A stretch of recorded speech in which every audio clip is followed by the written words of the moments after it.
આજે આપણે સુક્કલ સોળીનું શાક બનાવીશું. તો તે માટે મેં સોળી છે તે ધોઈને તૈયાર કરી છે. હવે આપણે તેને બાફી લઈશું. બાફવા માટે આપણે પાણી છે તે ગરમ કરવા મૂક્યું છે. હવે આપણે પાણી છે તે ગરમ થવા દઈશું.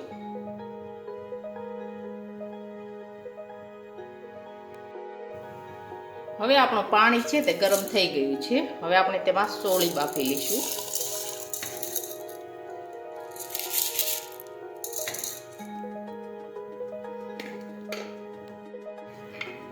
હવે આપણે કુકરનું ઢાંકણ છે તે બંધ કરી દઈશું. હવે આપણે બફાવા દઈશું.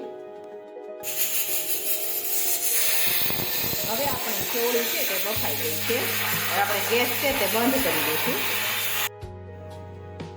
હવે આપણી ચોળી છે તે બફાઈ ગઈ છે એકદમ સરસ. હવે આપણે તેને વઘારવા માટે મેં અહીંયા કાંદા, ટમેટા અને લસણ લીલું ત્રણેય સમારીને તૈયાર કર્યું છે. હવે આપણે વઘારી લઈશું. વઘારવા માટે આપણે તેલ છે તે ગરમ કરવા મૂકીશું.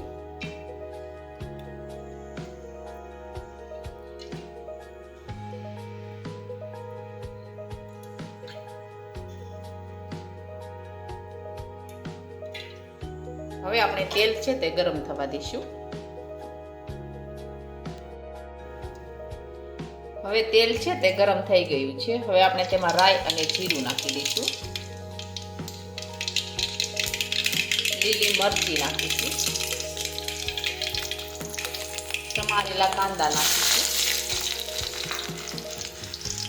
સમારેલા ટમેટા નાખીશું.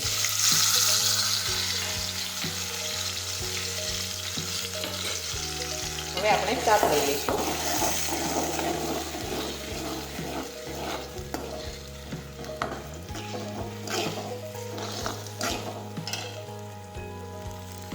હવે આપણે લીલું લસણ છે તે નાખી દઈશું.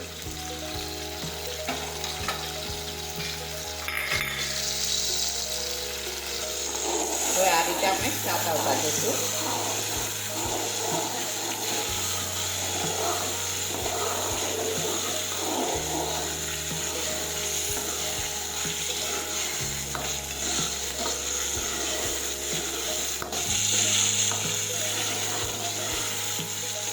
હવે થોડી વાર આપણે તળવા દઈશું.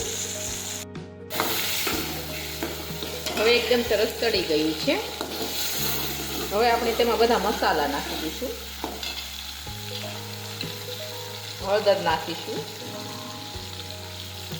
જીરું નાખીશું.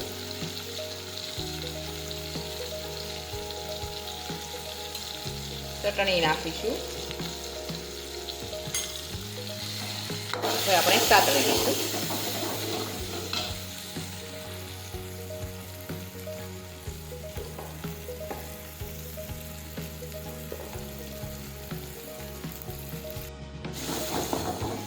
હવે આપણે મીઠું નાખીશું.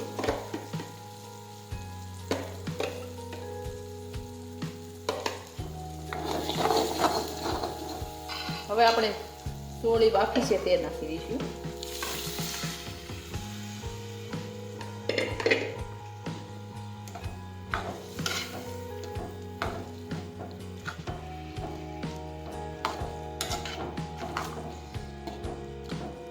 આ રીતે આપણે ફેરવતા જશું.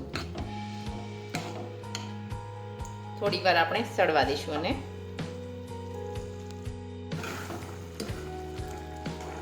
હવે આપણું શાક છે તે બનીને તૈયાર થઈ ગયું છે. હવે આપણે ગેસ છે તે બંધ કરી દઈશું.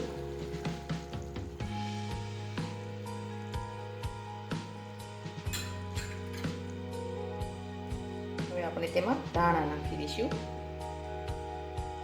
એકદમ સરસ આપણું શાક છે તે તૈયાર થઈ ગયું છે.